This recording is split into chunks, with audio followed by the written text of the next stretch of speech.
sinusoidal voltage V of t equals to 100 sin 500t is applied across a pure inductance L equals to 0.02 Henry. The current through the coil is, first we should know what is the value of XL, that is the impedance due to the inductor, which is omega. Omega value is 500 into L is 0.02, which is 10 ohms. This is the value of XL. Now, we know that in a pure inductive circuit, current lags voltage by 90 degrees. Right? Here we have maximum voltage.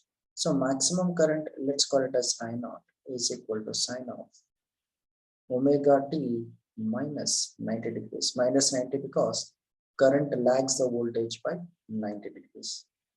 It should make it as minus I naught